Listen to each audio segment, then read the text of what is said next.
Hello, everybody. Thank you so much for joining me. My name is Lily. I am so happy you're here with me. In today's video, I am going to show you step by step how I'm going to make my 2025 holiday junk journal. I just finished my 2025 regular everyday journal, and now it's time to move on to the holiday season. I am going to take a 2024 calendar, one of the pages. Look at how beautiful these are. One of the pages from this calendar will be the front cover of my holiday journal. And I am going to take an empty cereal box right here, and I'm going to take this and a page from here, and I am going to make a beautiful junk journal cover for my 2025 holiday journal. Isn't this absolutely gorgeous? By the way, Annette and Teresa, they are a mother and daughter team. They have the new 2026 journal out. I will link their Instagram in the comments section below. But they make a beautiful calendar every year. This is not sponsored or anything like that. I have just been buying their calendars every year. I don't have a 2025 because they didn't make one this year, but I'm looking forward to the 2026. So if you're interested, I will have their information in the description area below. I just love these so much, and I can't wait to select one of these beautiful pages for the cover of my holiday journal. Are you ready to get started? I'll meet you over in the Crafty Loft. Let's go!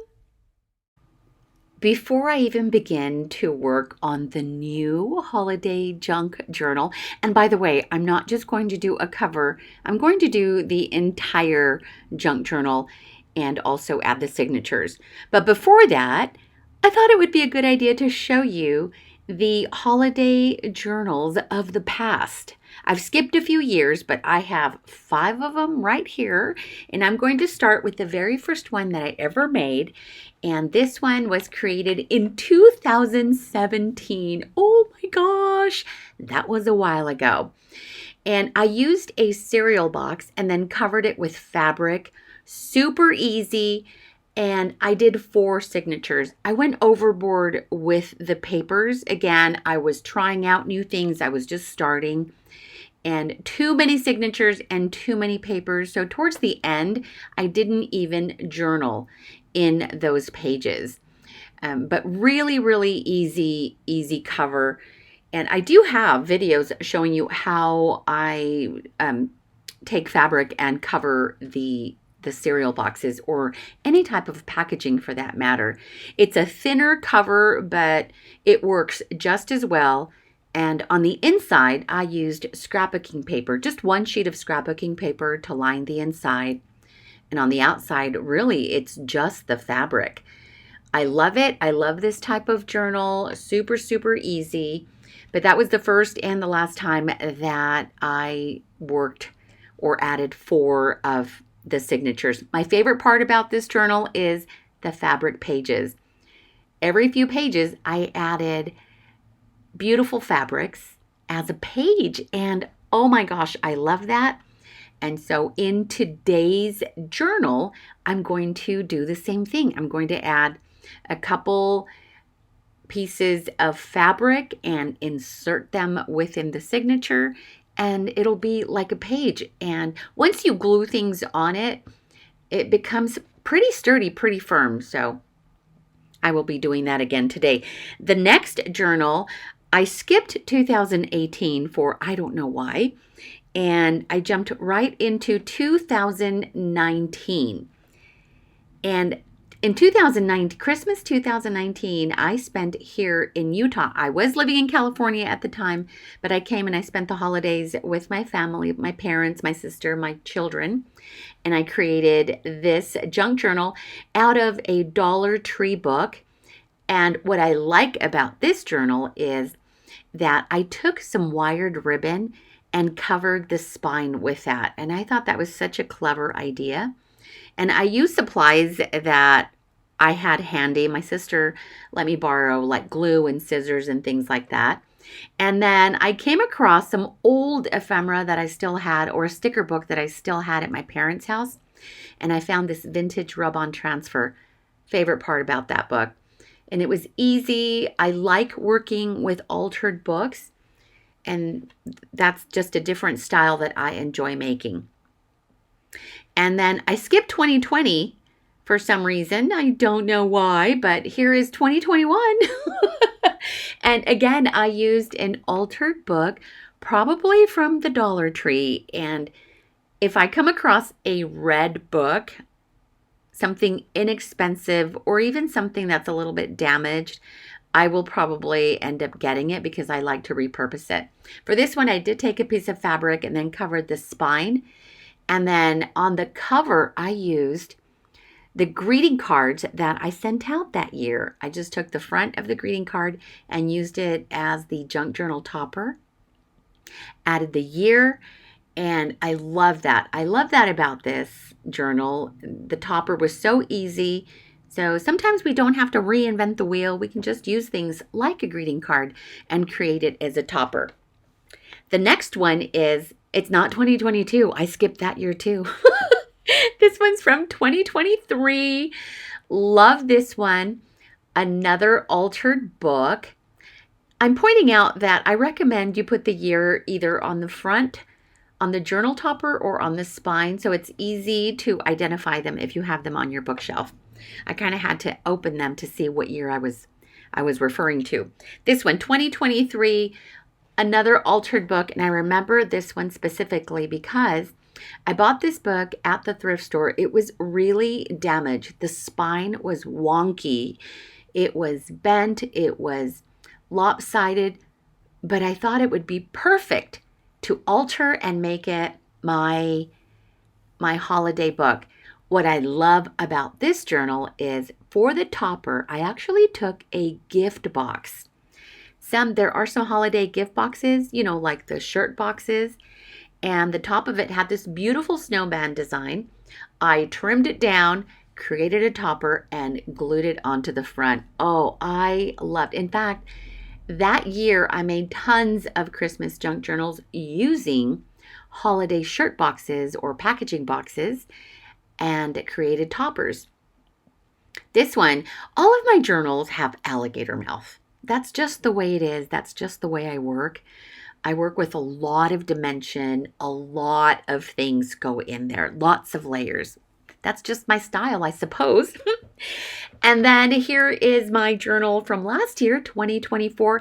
I actually made this one for 2022, but I just didn't get around to working on it. So I pulled it out and used it for 2024. I love this one. I love that I used corrugated cardboard to create the topper, and I used a gift bag, a beautiful pastel colored gift bag to make the front and the back cover. I love this so much. I love the pink and just everything about it. They are random, they are eclectic, a little whimsical, and I love repurposing stuff. So give me junk and I will figure out a way to reuse it. I'm going to open it so you could see the beautiful bag that I used. Isn't that so pretty? I love working with found objects, even leftover things. I probably received a present in that bag, and that's why I repurposed it. And then the same thing with the sari silk. That was part of a present that I received. And I just love how this one turned out. Again, alligator mouth. But I just love, they look so pretty on my bookshelf. All of the little trims and fibers, just everything. I'm pointing out here that I use about, anywhere between 10 and 15 papers per signature folded in half. It all depends on also the size of the spine. I like to work with spines that are anywhere between 1 and 2 inches. Anything more than that is just too big. Okay, let's get down to the nitty-gritty. Grab yourself an empty cereal box or something similar. It could be a cracker box, it could be other type of packaging, and I'm going to trim it down. The reason why I like using cereal boxes is because all you have to do is trim it down. It's the base of your journal is just about done if you trim it down just right. This spine, or the edge of this box, is 1 7/8 of an inch. So just a little bit smaller than 2 inches, a little bit bigger than 1 3/4. It is absolutely perfect. Anything bigger than 2 inches, I'll show you this one. So the alligator mouth is about 5 inches wide, and this spine is 2 inches wide. In a previous video, I said it was 1.5. It's actually 2 inches wide, but it's easy for me to hold it in my hand.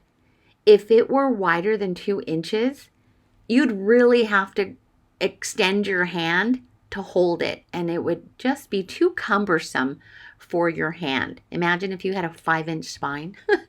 So that is one of the reasons why I like for my spines to be 2 inches and under, even though they're going to have a huge alligator mouth, but the spine needs to be nice so that you can hold it nice in your hands. But you do you, okay? You do what makes you happy.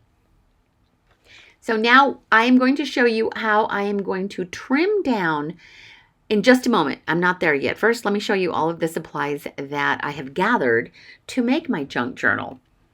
And some cereal boxes I've used are really thick, and I really like those. But this is the one that I had, and I'm going to use this one. I have a scrap piece of pink cardstock and then a larger piece of the pink scrapbooking paper, and I'll get back to that one in just a moment. This is a beautiful calendar from 2024. I had a previous one and actually made a bunch of eclectic style junk journals, and I'll actually link that video for you up above. And I used the pages of that older calendar to make junk journal toppers. These images are so beautiful. Annette and Teresa are such great artists. I love their like Mexican folklore type of art, and you know what? I almost didn't tear into this one, but how pretty for it to be one of my junk journals, right, on the cover. And I love this image. It looks like it is their rendition of the Virgin Mary. So how perfect to have that cover as my journal, or to have that page as my journal cover. I also selected some other scrapbooking papers. I'm going to use this one with the beautiful iridescent polka dots to line the inside of the cover. And then I've selected this beautiful fabric. It is black with it looks like gold polka dots, but they're actually little diamond dots. But it plays well with the little dots around the image, and that'll be really nice. I'm going to cut a strip of it to use to cover the spine, just like I did with my 2025 junk journal. By the way, I just did a flip through of this one, if you would like to watch that. I'll have relevant videos in the description area below. Just scroll all the way to the bottom and you'll find the thumbnails of all of the videos that I referenced today. I decided to use scrapbooking paper for the back cover.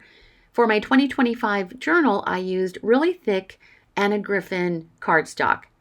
But this beautiful pink paper, it's actually from Stampin' Up!, and it's called Lovely Lipstick. I don't know if they still have this color. You know how they change their colors every year.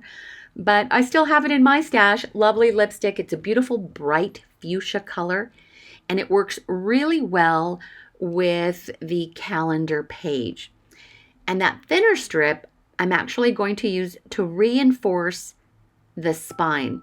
So I will be layering over onto the cereal box to make it a little bit sturdier. And so now I'm going to move forward, and I am going to show you how I trim down the cereal box. My journal is going to be 8.5 by 6 inches. 8.5 inches long and 6 inches wide.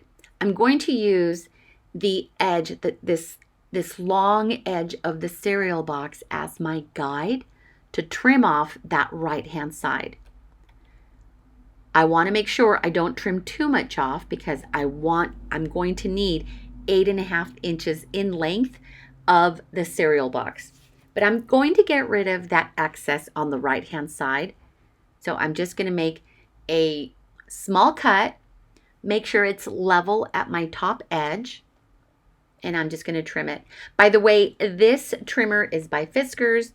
It is old. They've changed their style. I've tried searching for this one and it's not available unless you find it in resale and slightly used.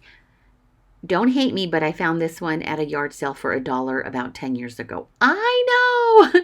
The only thing I've ever had to replace are the blades, but what a deal, right? So if you ever see a yard sale, make sure you stop. You never know what you'll find. This is where I'm going to line it up against the edge again. And now I'm going to make my cut at 8.5 inches in length. Please measure twice, measure 3 times, measure 4 times, cut once. I can't tell you how many times I have messed things up because I don't double check my measurements. So now I have cut it lengthwise to 8.5 inches. And now I'm going to trim the width to 6.5 inches. But before I do that, I need to open one of the edges. And I'm pointing out that one of the edges of the cereal box, you'll see where it was glued to create the box. That side is the one that I'm going to tear open. I'm not going to use the smooth edge. So usually I can split this open very easy. This one gave me a little bit of trouble. You want to make sure when you do this and open the box, you don't want to tear into the front or the back cover. You don't want to ruin your cereal box. So be careful when you do this. So I'm struggling a little bit. Usually it opens up so easy. I will grab a pair of scissors and I'm pointing out, don't tear. Don't tear into the cereal box. Don't struggle, use a pair of scissors to make the opening. And once you open it, you can now make the cut for the width of your cover. I'm going to use that fold mark right where I'm pointing as my guide. There's my spine, and the crease or the fold mark that I'm pointing at, I'm going to use it as my guide and place it right along the 6-inch mark.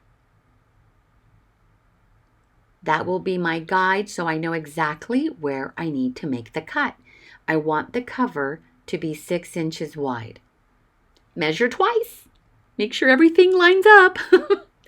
And now I'm going to flip it around. I'm double checking, showing you it is 6 inches wide.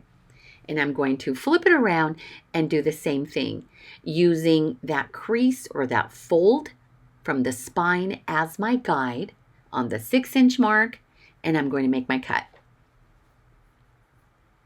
And ta-da! There is your cover. This is why I love using cereal boxes. It is so easy. It becomes the base for your junk journal, and then you just embellish. You can layer. If you want your cover to be thicker, you can take 2 of the same cereal box and glue them together, and that'll give you a sturdier cover. But if you have a nice sturdy cereal box, even better. So now I am going to tear out my page. This was a tough decision because I also love this picture of the lady in the white dress holding the basket. And I think it's really the pink that I was gravitating towards. Beautiful fuchsia color. And I love the combination of orange and fuchsia, orange and pink, bright pink. Oh, those colors look so well together. Here is something that I created. I created a template for things like this. I took a piece of cardboard and I made a window. I measured 8.5 by 6 rectangle. 8.5 by 6 inches, so I can create toppers just like this. This is also the same template that I use when I'm cutting out images from shirt boxes that have designs on them. I move it around, find what I want to cut, and then I'll grab a pen, a pencil, a marker, outline it so I know exactly where I'm going to cut. So if you are going to be doing something like this, and you're going to be, I've made multiples. The reason I created this template is because I have made hundreds of junk journals, and this comes in handy. There are other ways to do this. You can just take it to your cutter and cut wherever you want, as long as you cut it to the size of your junk journal. Remember, my junk journal is 8.5 by 6 inches. It is my favorite size to work with. You cut yours to the size that you want. So now I'm going to place my template over the calendar page and position that window exactly where I want to cut.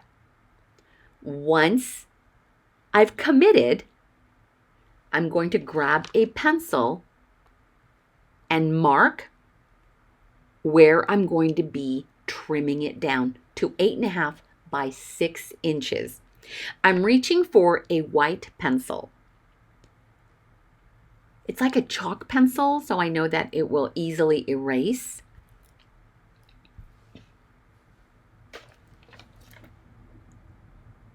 Just very carefully making a very light mark. I want it to be only visible so that I can take it to my paper trimmer and make the cut. Cutting things down like this, it's not easy because the entire image is so beautiful. And now I'm just going to simply follow those white chalk marks and trim it down. I will be left with a junk journal topper that is 8.5 by 6 inches. Ta-da! Look at how pretty. Oh my gosh, it is beautiful, and it is going to fit perfectly on the cover. So notice how the cover is slightly bigger than my topper, but that's where the lovely lipstick pink fuchsia comes in handy. I am going to layer it on the front and the back cover. I'm going to glue that down so the cereal box will not be visible.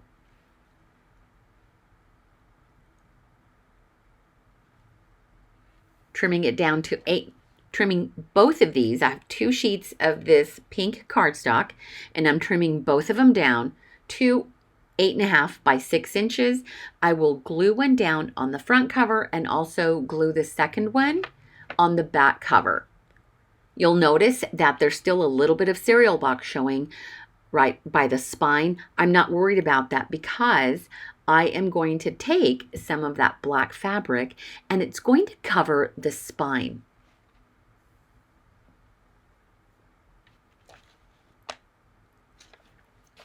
These are so much fun to make. So much fun. I love working on this type of journal. It is very easy. You really don't need a lot of supplies. Basic things, scissors, glue, cover, and then just use whatever you have. This is the scrap piece of paper that I'm going to use. I'm trimming it down to the size of the spine.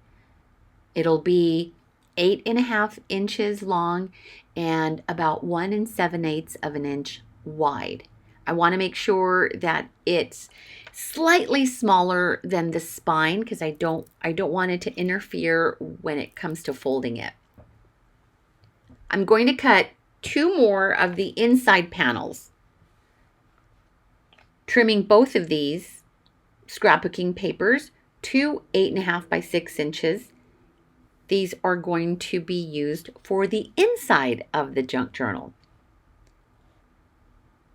And I know that I'm having them matchy-matchy, but in the past I've also worked when I've glued down the panels on the inside, they've been different. So I'll use different scrapbooking papers. I'm tearing a strip of the fabric, and it's about 4 inches wide. My spine is just shy of 2 inches, and I'm making sure that the fabric is a little bit wider because I want it to overlap about 1 inch over the spine. So it's about 4 inches wide. And I'm going to cover the outside of the spine and also the inside of the spine. And instead of cutting 2 separate strips, I'm simply going to glue it on the outside and then fold it on the inside. I'll show you what I'm talking about. For this, I like to use either Fabri-Tac or Fabri-Fix glue. This adhesive is perfect for fabric. I know that I'm always talking about the Ultimate Glue, but I've also mentioned that I don't like working with the Ultimate Glue when it comes to fabric. It's a thick glue and it seeps through the fabric, and I don't like that. If you are working with fabric, use Fabri-Tac or Fabri-Fix. It's specifically made for fabric. And for paper, it works great on paper as well. It's just really stinky, that's all. It has a very strong odor. I'm in a loft area, which is open. But if you are in a closed room, have some ventilation because it smells like acetone, really, really strong. I'm using the strip of fabric as a guide, so I know exactly where to add the glue. And then I'll take the fabric and then place it over that area. Making sure that it's even. I'm going to have the overlap will be even on both sides. The reason I do this is to add some reinforcement to the spine. I added that scrap piece of pink paper that adds more stability, more sturdiness to the spine because that spine is going to hold 2 signatures.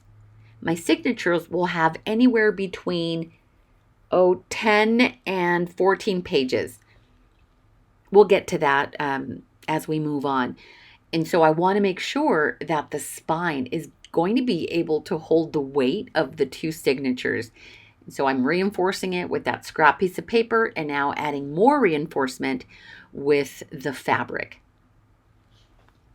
In hindsight, I could have also added another piece of that pink paper to reinforce the inside, but I didn't think about doing it, but that's okay. It turns out great. I've made journals in the past where I don't add any reinforcement. I just do fabric.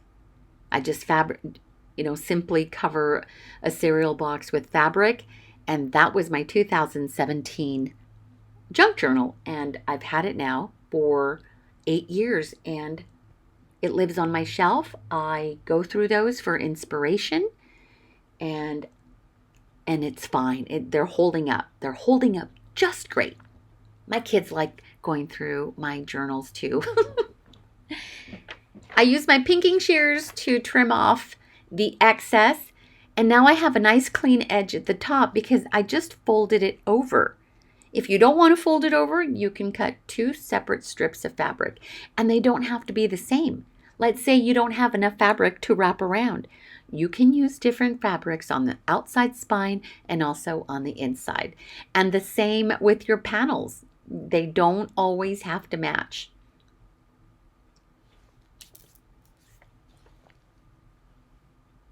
I had originally started, I wasn't going to do a voiceover in this video. I actually started talking, but it got really loud and I wasn't working. My hands were doing a lot more of the talking, and me talking as I was working was going really slow. And so I get to the point where I just stopped talking and it just stopped working, and I decided I was just going to do a voiceover.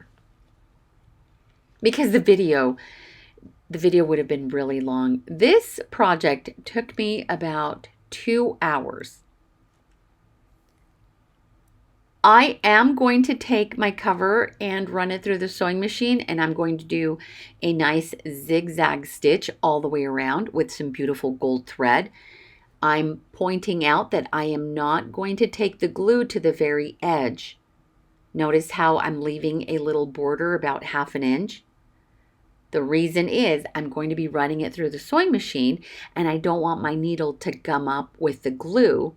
So I avoid the very edge of the paper, and I don't do any adhesive there.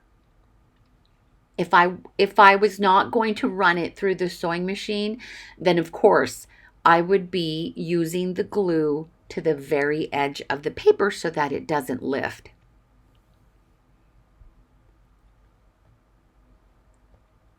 And I'm out of I always say photo corners. I mean book corners. I am out of book corners. I don't have any more. So I will not be adding book corners to this journal. And these are the inside panels.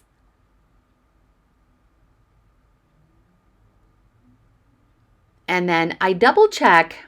I open and close the cover to make sure that I don't glue it down over the fold. Make sure that it opens nice and easy, because I've done that before where I glue it over the spine and then I have to make new crease marks. So I'm just double checking, making sure that I position everything properly. I am going to show you a couple mistakes that I make. One of them is a huge mistake, huge. And then the other one is, well, we'll get to that point, but I'm not going to edit those things out because it happens. You know, mistakes will happen. And instead of me editing that out, I just want to show you how to avoid it, how to avoid making some of these mistakes, you know. And I just love how this turns out. Oh, this is so pretty. I love the pops of black in my journals. I've mentioned that so many times. The pops of black, the pops of gold, any type of gold. Gold glitter, gold foil. Give me all the gold. And in fact, I'm going to bring in some more gold, which I wasn't planning on. But as I was about to glue the topper down, something was missing. It was missing gold glitter. Yes! Look at this beautiful paper. Oh my gosh. I love this glitter paper. This glitter paper I find at Hobby Lobby, but it's always sold out. But whenever I'm there, I'll pick up the only sheet they usually ever have. But I'm going to add a little bit of gold right under the topper. In order for me to do that so that it shows all around the border, I'm going to have to trim my calendar topper down just a little bit. This way I will have about 1/4 inch all around the front cover with a little bit of that beautiful, it's like a champagne fine. It doesn't have any glitter. It's a really smooth cardstock. And it's like a champagne gold glitter. And all you need is a tiny little bit all around that topper. Oh my gosh. That just completed it. I just loved it. Loved how it turned out.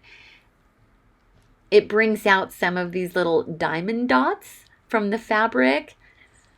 Isn't it just gorgeous? Just absolutely gorgeous. I'm kind of frugal with my gold paper, with my glitter paper, especially this one.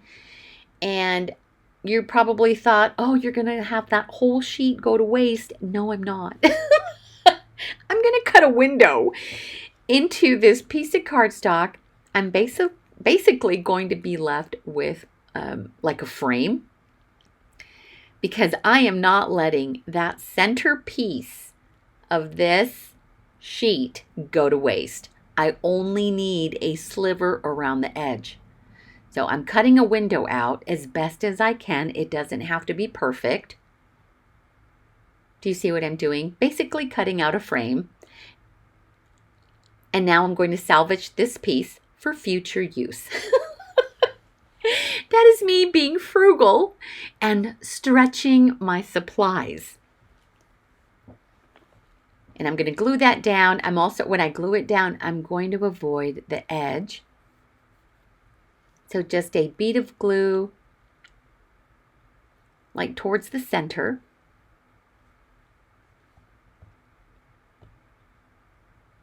It's one of my favorite papers. And I think it's the last sheet that I have. I have other glitter papers, but they have actual glitter that, leaves all the glittery behind, which I don't mind. But this one, it's beautiful. It's smooth. And in fact, it matches my fingernails. I didn't realize that until I started working. I'm going on 3 months, everybody, with this nail polish. 3 months. I've had it September, October, and now November. I just can't get enough of this champagne glitter nail polish. I love it so much. It might be my staple color from now on. And now I'm ready to add the topper, having that little bit of glitter, just framing this image. Finished it off so beautifully. You don't need a lot of glimmer to shine. Oh, I love it so much.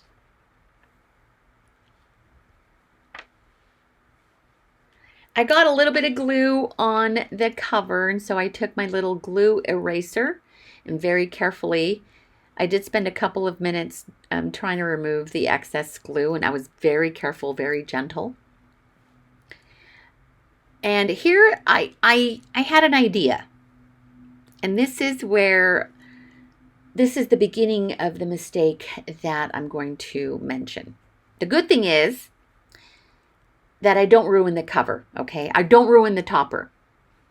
But I had the idea of sealing the topper with Mod Podge.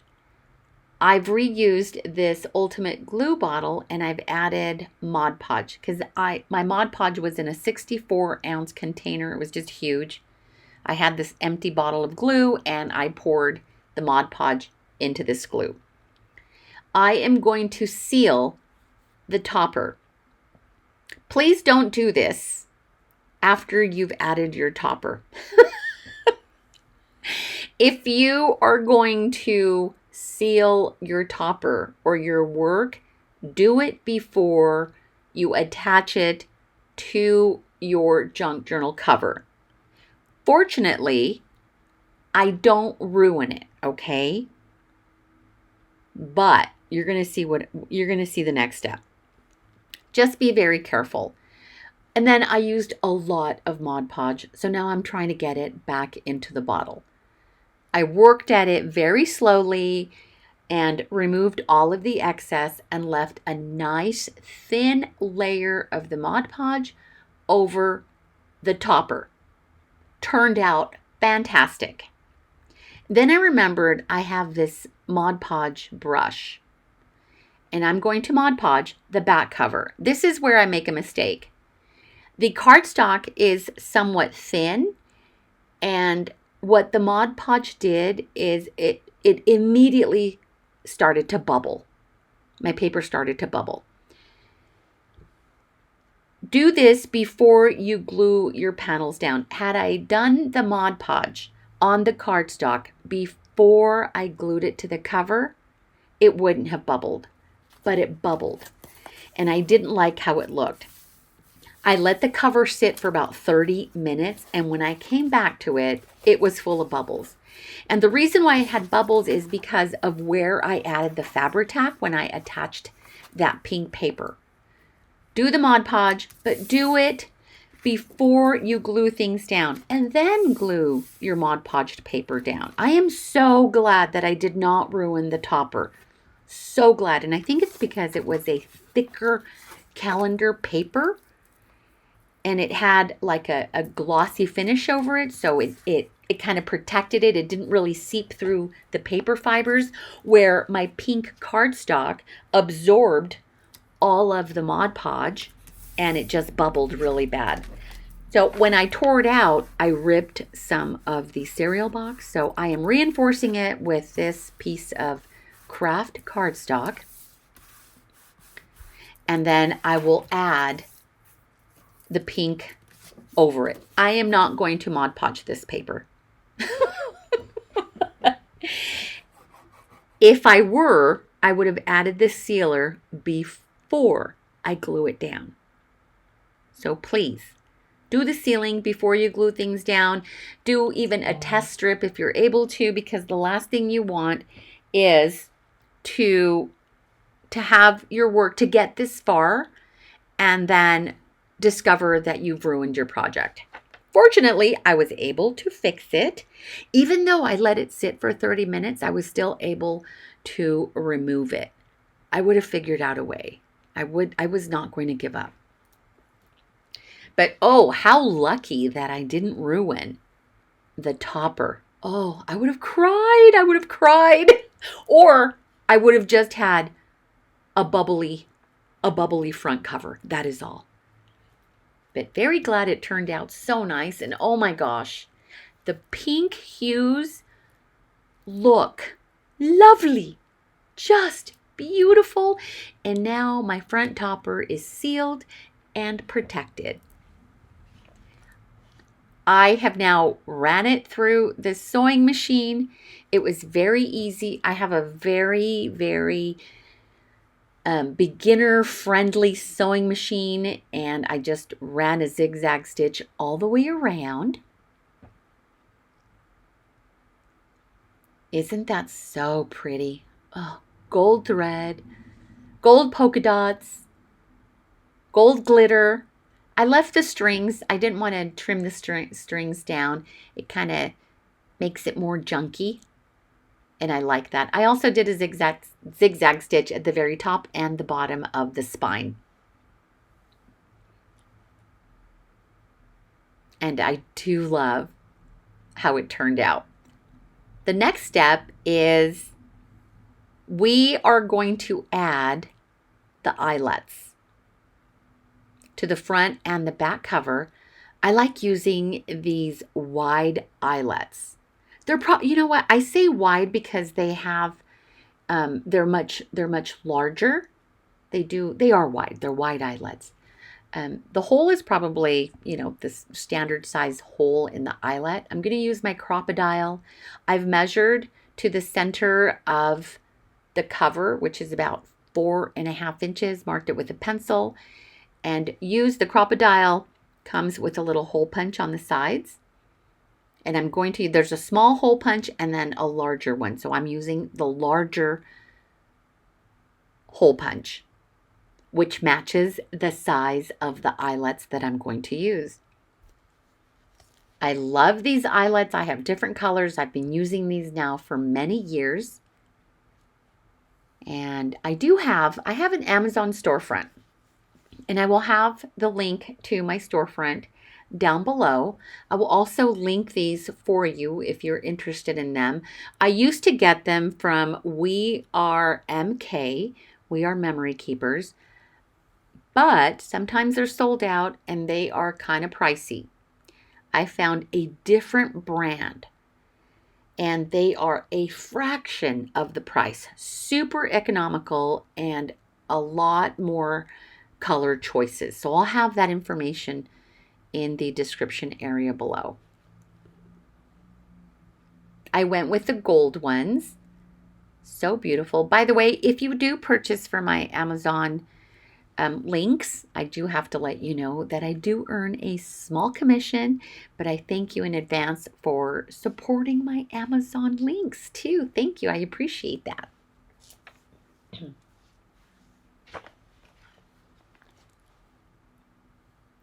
This is the journal that I am going to be journaling in throughout this holiday season. And I like to begin my journaling with the not so much Halloween, but the haunted half. The haunted half race that I participate in every year. So that's what I'm going to start my journaling with. And it's the half marathon that I did this year on October 25th, which is just before Halloween. I've done that with my other journals as well, but in the past I've only done the 5K. There was one year where I came in third in my age group for the 5K haunted run. Oh my gosh, that was so much fun. I was so excited. I've already selected the papers that I'm going to use to create my signatures. I also showed you that I have trimmed 2 pieces of fabric that I'm going to use in quotation marks as paper as part of the signature. And I cut down the fabrics to 8.5 by 11.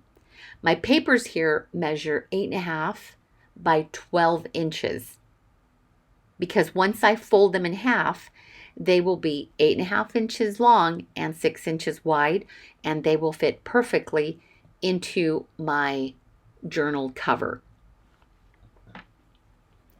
I'm not zooming through this part because I want you to see the papers that I have selected for my signatures. I am using a total of 12 papers for each signature, and that includes my fabric piece. My cover page for my signatures will both have some type of gold foil. It is a sturdier, heavier type of scrapbooking paper, and it has the gold foil. This is my favorite color. It is a chartreuse, like a lime green. Excuse me. It's a lime green color, and the chartreuse and the turquoise combination is my absolute favorite. My favorite colors. I love chartreuse. Love it so much. I like to do the covers of my signatures in a fancier type of paper. It just, I don't know, I just like that look, especially when you open the junk journal and the very first, the very first page you see is that gold foil cardstock. I love that. And so I do it for the second signature as well. These are random papers. Some are specific to winter and Christmas, and others are not, but the color combination, the colors play well together. I went through all of my holiday papers, and these are papers that have been in my stash for a really long time. Some of them are really old. They may be more than 10 years old. And then some papers are newer. It is just a collection of different papers. It doesn't come from one single paper pad. These are just papers that I have had in my stash for a very long time. I almost forgot I need to add the fabric as one of the papers, and I think it'll look really nice up against the lime green, the chartreuse. Oh, look at that. So pretty. I think I need a pair of pants with this little gold diamond design and wear it with like a lime green top. I think I have an outfit very similar to that. I may wear that tomorrow. Some of the thumbnails in my videos, you'll see that I'm wearing green, a green sweater. I have about 3 or 4 sweaters that are that green chartreuse color. It's one of my favorites, I'm telling you.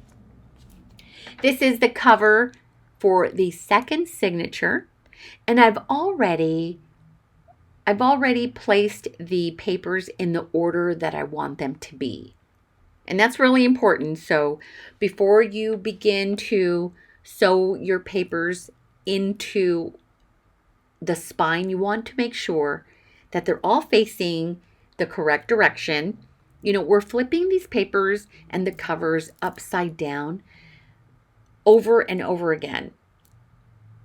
Make sure that by the time, and I'm going to point that out in just a moment when I begin to stitch the signatures into the spine, I'm going to point out, you will see how I'm flipping the papers and the cover upside down. You want to make sure that all of your papers are facing in the same direction, because I can't tell you how many times I have sewn papers in and they're upside down. Like, I'll have one signature in one direction and other signatures in the opposite direction, and then I have to undo it.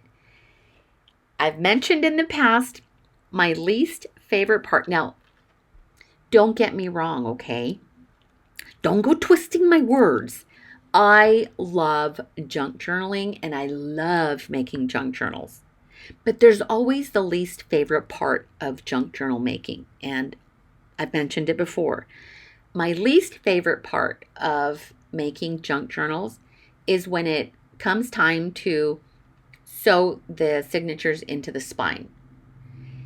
But I found something that is working for me that is going to make it so much easier. The reason why it's my least favorite thing to do before today is when I take my needle and push it through the papers and then through the spine and try to pull it out, I use so much force with my thumb and my index finger to pull that needle through. And so my fingertips get bruised. Do you know what I'm talking about? Let me know. If you know what I'm talking about, you let me know. If you know, you know. My sister teases me because she's like, oh, your delicate fingertips, they're getting bruised. Yes, they are, because I'm applying a lot of pressure. Those are a lot of layers of papers. And trying to get the needle through the papers, you're using a lot of strength and a lot of force on your fingertips, and it's going to bruise them. And that's why it was my least favorite part.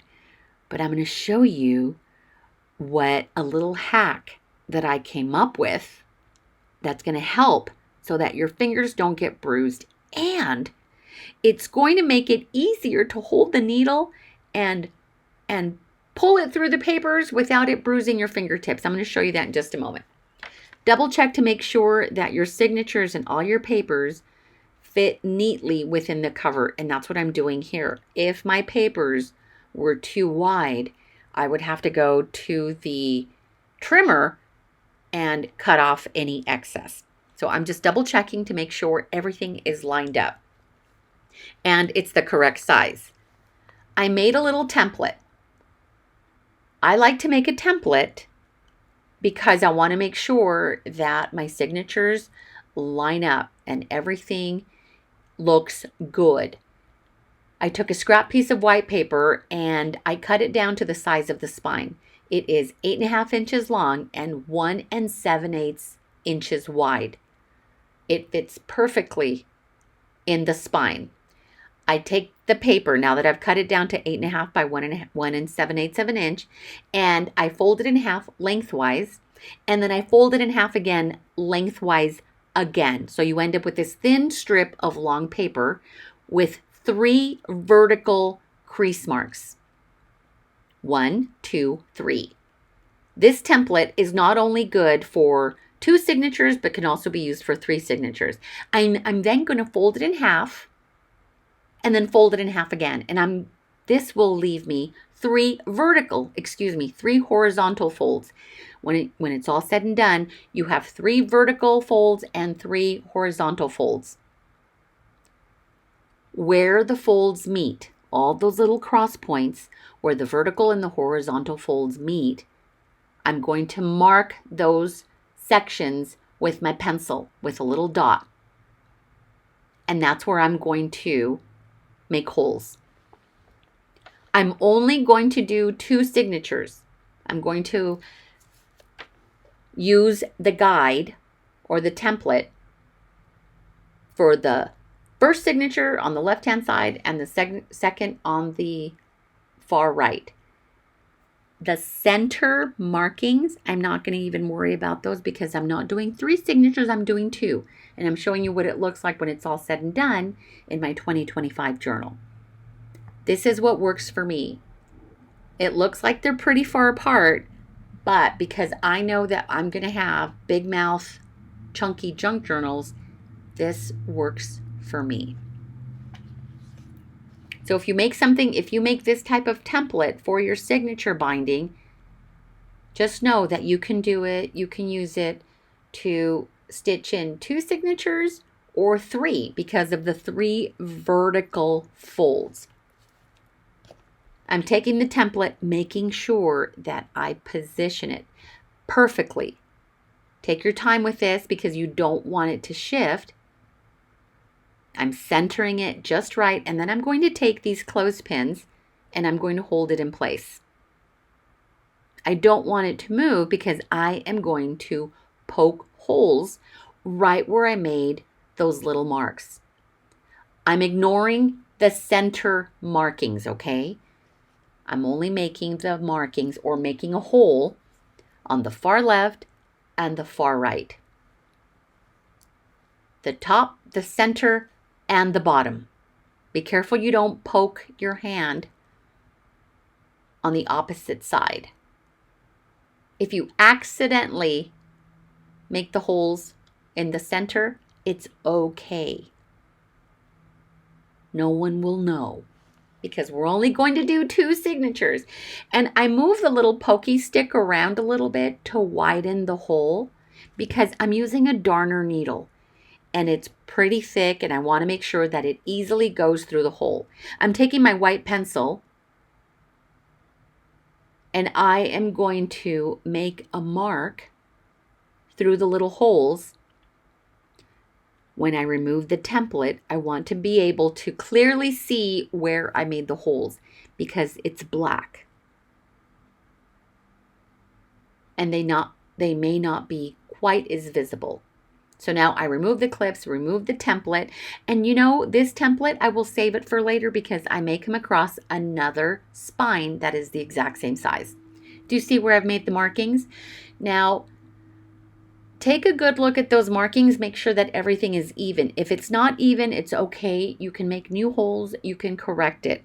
You just want to make sure that your holes line up.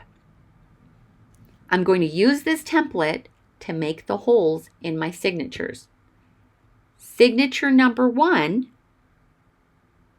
will line up with the holes on the far left of my template. I'm going to tuck it into the center of the signature, make sure it's even at the top, even at the bottom, and I'm going to hold it in place with my clips. I don't want the template to move when it comes time to making my holes. The holes in my signature have to line up with the holes on the spine of the junk journal cover. That is really important. Or else you're going to have wonky signatures. Do you see how I'm flipping the signature upside down and just rotating it because I'm poking the holes? Just double check. Double check to make sure that they are right side up. I'm going to do the same thing with the second signature, but this time I'm going to take the template and I'm going to fold it to the far right. I want those far right holes to line up with the second signature. The second signature holes have to line up with the second set of holes on the spine. Everything, there's a reason for all of this because we want to make sure that all the holes line up properly. And I hold it in place with the clip so it doesn't move, and now I begin to poke my holes through the signature. Be careful, don't poke your hand. This is a Tim Holtz pick. And the little pokey part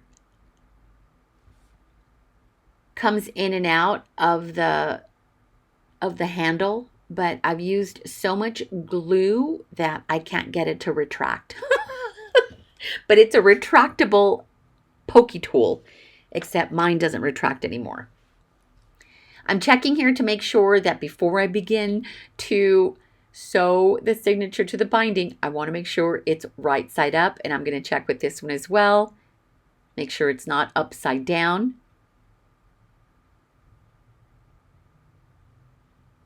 And now I'm going to take my needle, and I use a darner needle. It has a nice wide opening. It's a really thick, feels really good, nice and sturdy. And I'm going to use this polyester or nylon type of string that I found at the thrift store. It used to be really thick. Like, I used to have a lot of this, but I've had it now for about 5 years. It is my go-to for sewing in the signatures. It's nice and sturdy. I've also used embroidery floss. Embroidery floss works really well as long as you don't separate the little threads. Use the whole thing. I think there's like 8 little strands, 7 or 8 little strands in embroidery floss, but that works really good. And a lighter weight hemp thread also works, or cording also works really, really well. Don't use anything too thick. Just use something that is really strong. And this, I wish I could tell you what brand this was, but there's no packaging or anything. I picked it up at the thrift store. Okay, here's my little hack. These little finger protectors are meant to protect your fingers from a hot glue gun. But I discovered that they are great for gripping your needle. Oh my gosh. I don't dislike sewing the signatures as much anymore. And believe it or not, as long as my fingernails are, I was still able to use these little fingertip protectors, and I can easily hold my needle. It provides the perfect amount of grip, and I don't have to use a lot of pressure. I don't have to squeeze my fingers so tight around that needle where it was causing bruising. I don't have to do that anymore. And then I can also push the needle through with the little finger protector, and it's not going to pierce. It's almost like it works like a thimble, except better because it's made of silicone, and it makes it so that you can grip the needle, pierce it, and pull it through almost effortless. I highly recommend this, especially if you know what I'm referring to when it comes to applying so much pressure when pulling out the needle that it causes bruising in your fingertips. This is very helpful, and I picked these up at the Dollar Tree. I highly recommend these. This part right here can be a little bit tricky because you have to find the little hole on the signature and pull the needle through. And that's the reason why I have the clothespins on holding the signature together. I don't want my papers to shift. If the papers shift, then it's going to be much harder to find the little holes you've already poked through the paper.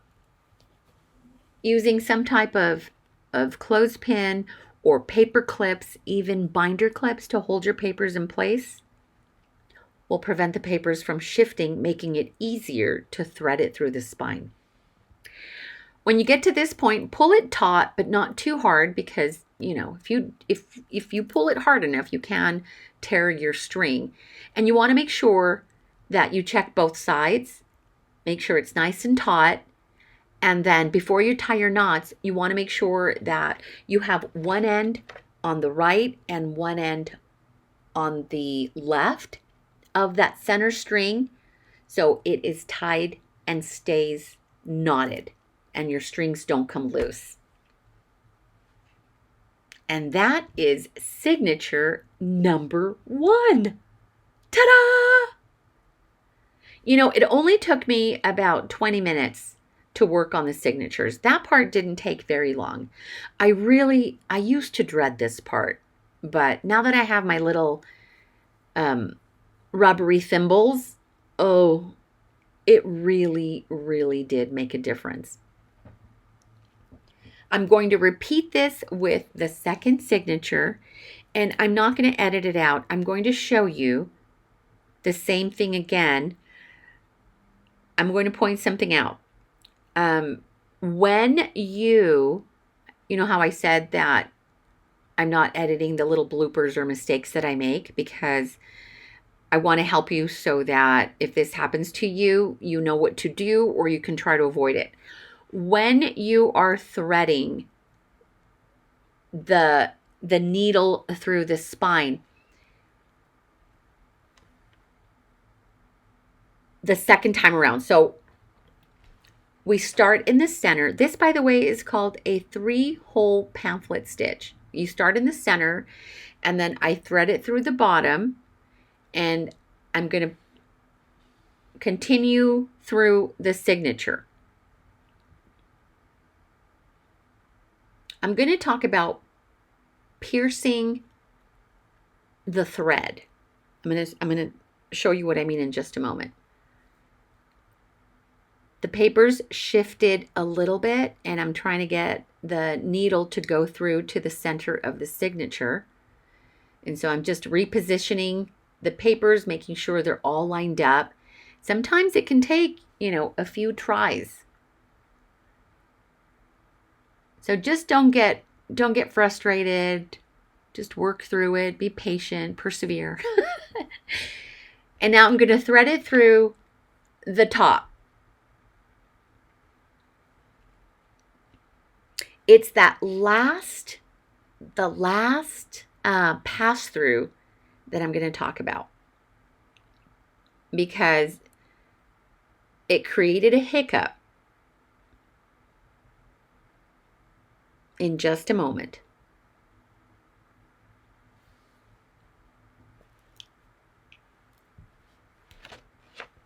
These are time consuming. It's not all a walk in the park. They can be a little bit tricky, but the more you do it, the more you'll get the hang of it. Okay, this part right here.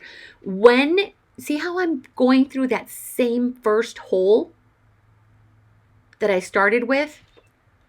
When you do this, sometimes you will accidentally pierce the thread that was already through that hole. I'm struggling to pull it out because I did just that, but I didn't realize it until I was getting ready to tie the final knot. You want to avoid piercing the thread that was already in that little hole because you have to go through it again. Okay, so right here, I begin to pull the threads, to pull them taut so that they're not loose, but they're not coming through very easy. It's like it jammed. It's knotted. I hope this is making sense. And so I'm trying to pull it taut, and then I feel the thread on the outside, and it's still feeling a little loose. And all I want to do is pull the thread up, but I could feel that there's a little knot. When I went through that final pass, when I threaded it through that very last time, I went through the string. I went right through the middle of the other string. Does that make sense? So now what I have to do is separate the two because it created a knot. I'm using this other thinner pokey stick and trying to separate the two strings, and I think I managed to do that. Oh no, I'm still working on it. So it's kind of knotted up because the string went through the other string when I was threading it through, if that makes sense. Please tell me it makes sense. So I have to separate it. The other option is to pull it all out again and start over. But I didn't want to start over. So I'm just very carefully separating the two strings that intertwined. And there, got it, separated. Ta-da! So if that ever happens to you and you feel like the string is not coming through because it's somehow knotted, it's because it got threaded through the other one and you have to separate it. If you don't want to struggle with that, simply pull the entire thing out and start all over again. Phew, that was a mouthful. And now making sure that I have a string to the left and a string to the right of that center string. This way, it'll knot right around that center string and they won't come loose.